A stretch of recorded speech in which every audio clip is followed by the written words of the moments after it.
अगर आप हमारे चैनल पे नए हो तो चैनल को सब्सक्राइब करना ना भूलें और बेल आइकन पे क्लिक करें जिससे कि आप हमारी वीडियोस सबसे पहले देख सकेंगे।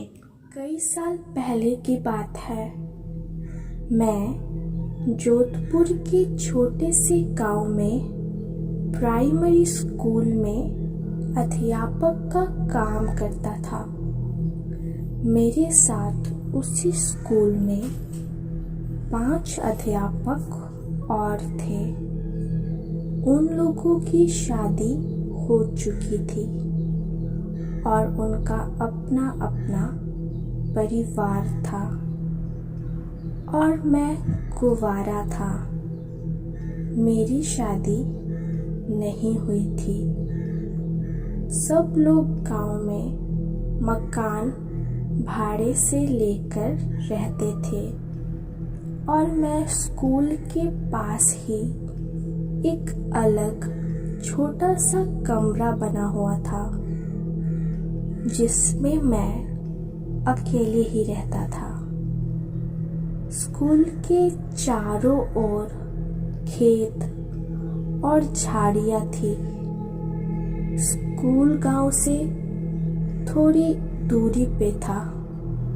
स्कूल में बिजली नहीं थी और मैं अकेले अपने कमरे में लालटेन जला के खाना बनाता था और खाकर सो जाता था। तभी मेरे एक दोस्त ने बोला कि आप अपना टाइम कैसे निकालते हो? कल से हम लोग खाना खाने के बाद रात में तुम्हारे पास आएंगे। तुम्हारा भी थोड़ा हंसी मजाक में टाइम पास हो जाएगा।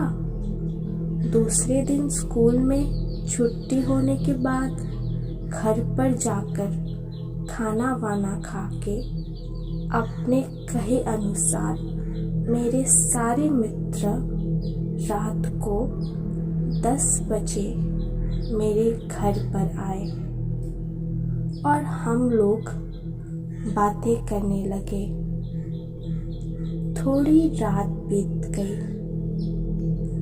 तभी हमारे एक मित्र ने कहा कि यहाँ पर ना बिजली है ना तो टीवी है। हम लोग बैठकर यहाँ पर क्या करेंगे? आज हम लोग थोड़ी मस्ती करेंगे। दूसरे मित्र ने बोला, हम अपने साथ ताश के पत्ते लाए हैं, चलो खेलते हैं। और हम लोग धीमी लालटेन को जलाकर उसके सामने बैठकर ताश खेलना चालू कर दिया। थोड़ी देर बाद गर्मी लगने लगी तो हमने सारी खिड़कियां खोल दी तो अच्छी हवा आने लगी और हम लोग ताश खेलने में व्यस्त हो गए।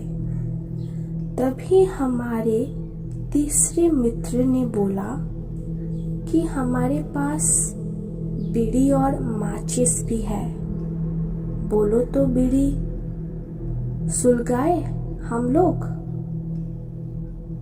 हम लोग ने बोला क्यों नहीं। तो हमारे मित्र ने 4 बीड़ी जलाई। सबने एक एक बीड़ी अपने हाथ में ले ली। तभी एक मित्र ने बोला, अरे मुझे भी तो पिलाओ। हमने हंसकर बोला, क्यों मजाक कर रहे हो? अभी तो तुमने बीड़ी अपने हाथ में ली थी। तो उसने बोला, हमको तो दिया ही नहीं। हमको लगा कि ये मजाक कर रहा है और हमने ये बात हंसी में टाल दी। दूसरे दिन मेरे मित्र मेरे घर पर फिर से आ गए और बीड़ी ताश के पत्ते खेलने लगे।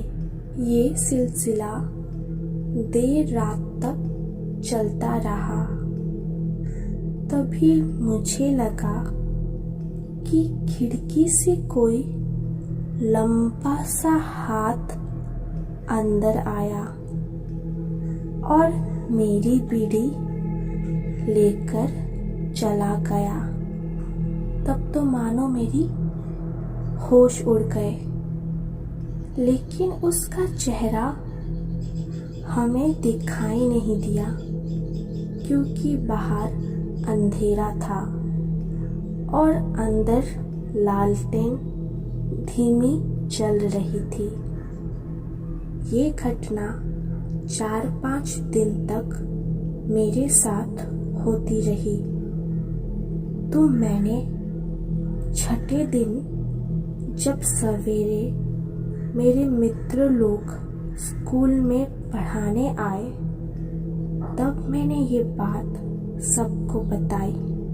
सबने बोला, हाँ, मैंने भी सुना है कि स्कूल के अंदर किसी अध्यापक ने किसी कारण बस जहर खाकर आत्महत्या कर ली थी और उसकी आत्मा आज भी स्कूल के आसपास भटकती रहती है। तो एक दिन एक मित्र ने बोला, आज हम उसे पूछेंगे कि आप कौन हो, क्या पता कोई आदमी हो और हमारी तरह वो भी रात में टाइम पास करने आता हो। हमने बोला, ठीक है। रात में मेरे सारे मित्र मेरे घर आए। आज तो 5वां आदमी भी खिड़की से अंदर आकर बैठ गया। साथ में ताश खेला और बीड़ी भी पिया। जब खेल खत्म हो गया तो वो खिड़की से बाहर जाने लगा। तभी मैंने आवाज दी, काका, कल फिर से आओगे ना? उसने कुछ नहीं बोला। इतना सब होने के बाद उसने हमें कोई नुकसान नहीं पहुंचाया था। हमारे एक मित्र ने उसके मुंह पर टॉर्च जलाई। तभी मैंने उसका हाथ पकड़ लिया, लेकिन टॉर्च के सामने हम लोगों ने उसका थोड़ा बहुत चेहरा देख लिया। वो काला काला आदमी मटमैली सफेद रंग की धोती और मुंह पर सारे चेचक के निशान थे। सब लोग बहुत डर गए। सबने बोला, चलो गांव वालों को बुलाते हैं। हमने बोला, नहीं, बच्चों के भविष्य का सवाल है। कोई अपने बच्चों को स्कूल में पढ़ने के लिए नहीं भेजेगा। तभी एक मित्र ने बोला, चलो कल से जहाँ पर ये जलाया गया था वहाँ पर बीड़ी, माचिस, ताश के पत्ते रख देते हैं। क्या पता इसको भी इन चीज़ों में दिलचस्पी हो। दूसरे दिन हम लोगों ने ऐसा ही किया। तो रात में वो अंदर खेलने नहीं आया। हम लोग ऐसा 4-5 दिन में एक बार रख के आ जाते थे। एक बार गांव वालों ने देख लिया और पूछा तो हमने सारी बातें बता दी। तब से लेके आज भी वहाँ पर गांव वाले बीड़ी, माचिस, ताश के पत्ते हफ्ते में एक बार ज़रूर चढ़ाते हैं और आज भी वो आत्मा किसी को परेशान नहीं करती। एक बार गर्मी के छुट्टियों में मैं और मेरी बहन मामा के घर घूमने गए थे। मामा के घर में नानी मुझे बहुत प्यार करती थी और मेरी बहनों को ये पसंद नहीं आता था क्योंकि वो थोड़ी शरारत वाली और थोड़ी मस्ती भी करती थी। एक दिन मेरी माँ की तबीयत अचानक से खराब हो गई। तब मेरे मामा मुझे मेरे घर ले आए। वो भी मेरे घर पर रुक गए। जब मेरी माँ की तबीयत सही हो गई तब मामा जी बोले कि मैं अपने घर जा रहा हूँ। मैं मामा से कुछ बोल पाती इसके पहले ही माँ ने मामा को बोला, हाँ भैया अब मैं ठीक हूँ, आप घर चले जाइए। मेरे घर में मैं और मेरी माँ ही थे। 2-4 दिन बीत गया। तब एक दिन रात में मुझे जोर की प्यास लगी और मैं आंगन में पानी पीने के लिए उठी। तभी मेरी नज़र ऊपर गई और मैंने देखा कि धुआं जैसा कुछ उठ रहा है। तब मैंने अपनी माँ को जगाया और माँ को बोला, माँ ऊपर देखो, ये काला काला धुआं जैसे क्या उठ रहा है। मेरी माँ समझ गई कि ये मेरी चाची की आत्मा जो मुझे लेने आई थी, क्योंकि मरने से पहले मेरी चाची ने कहा था कि मैं तुम्हारी बड़ी बेटी को छोड़ूंगी नहीं। मेरी माँ ने मुझे सुला दिया। हमारे घर के पीछे बेर का पेड़ लगा था। उसी के नीचे बैठकर मेरी माँ रोने लगी क्योंकि बकाइना मेहंदी के पेड़ पर हमेशा रात 11:30 बजे के बाद चुड़ैल आत्मा भूत प्रेत निवास करते हैं और उसी पे चाची की आत्मा भी रहती थी। तभी मैंने देखा कि मेरी माँ के आसपास बहुत सारी औरतें बैठी हुई थी।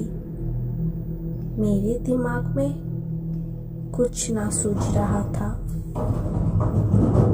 एक बार हम लोग 8वीं कक्षा में जब पढ़ रहे थे तो गुरुजी ने बताया था, कभी भी भूत प्रेत या आत्मा दिखाई दे तो गायत्री मंत्र का जाप करो, बजरंगबली का नाम लो तो आत्मा वहाँ से डर कर भाग जाएगी।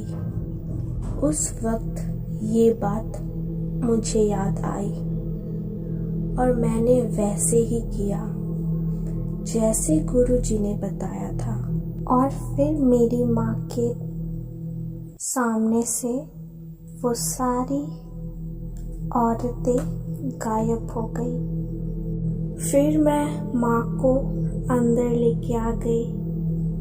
दरअसल बात ये थी कि चाची की एक बेटी थी और वो मेरी ही उम्र की थी। एक दिन मैं और चाची की बेटी मिल के सहेली के घर जा रहे थे। तभी रास्ते में हम दोनों का एक्सीडेंट हो गया था, पर भगवान की कृपा से मैं बच गई। पर चाची की बेटी की उस हादसे में मौत हो गई। अपनी बेटी की मौत के कारण वो बहुत दुखी हो गई और बहुत बीमार हो गई, और इसीलिए उनकी तबीयत बहुत खराब हो गई और एक दिन उनकी हार्ट अटैक से मौत हो गई। चाची को लगता था कि उस एक्सीडेंट में मेरा दोष है, पर ऐसा कुछ नहीं था।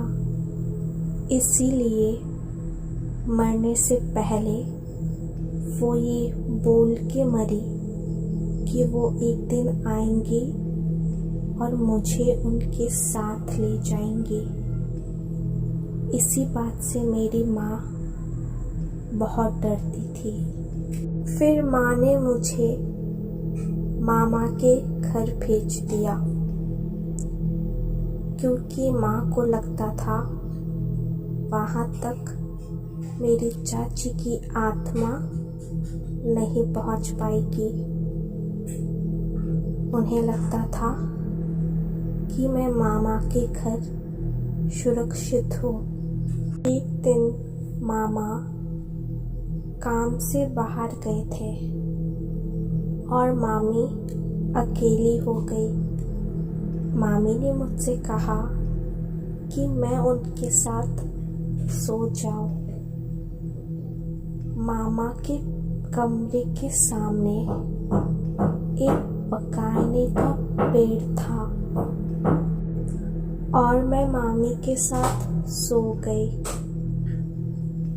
आधी रात को जब मेरी नींद खुली, अचानक से खिड़की खुल गया और मैं जब खिड़की बंद करने गई तब मैंने देखा एक काला साया। मैं बहुत डर गई और मैंने खिड़की बंद करने की कोशिश की, पर खिड़की मुझसे बंद नहीं हो रहा था। मैंने चिल्ला के मामी को उठाया। मामी उठ गई। मामी ने देखा। मामी ने कहा मुझे कि यहाँ तो कोई नहीं है। फिर मामी को समझ आया कि ये सब बकाइने के पेड़ के वजह से हुआ है। और फिर अगले दिन मामा आ गए। मामी ने कल रात के हादसे के बारे में मामा को बताया। फिर मामा ने घर के सामने जो भी बकाइना इमली के पेड़ है सबको काट दिया। फिर मेरी माँ मेरे मामा के घर आ गई और मामा और मेरी माँ मिलके मुझे एक बाबा के पास लेके गए और मेरी माँ ने बाबा से मेरे लिए कुछ उपाय मांगा। तो बाबा ने कहा कि जब तक मैं 25 साल की नहीं होती तब तक मुझे इमली, बकाइना और मेहंदी के पेड़ से दूर रखे और मैं रात को अकेले कहीं भी ना निकलूं और कहीं भी मैं अकेले रात को ना जाऊं और अपने घर तो मैं जाऊं ही ना जब तक मैं 25 साल की नहीं हो जाती। और अब तक मैं अपने घर नहीं गई हूँ। जब तक मैं 25 साल की नहीं हुई, मेरे परिवार ने मेरा बहुत ख्याल रखा कि मैं इन सब चीज़ों से दूर रहूं। अब मैं 25 साल से भी ज़्यादा उम्र की हो चुकी हूँ और अपने घर में आराम से आ जा सकती हूँ। मेरी शादी भी हो चुकी है और मेरे बच्चे भी हैं। अब मुझे कोई भी ले नहीं जा सकता। मैं पूरी तरह से ठीक हो गई। मेरे तरफ से आत्मा का साया हमेशा के लिए हट गया।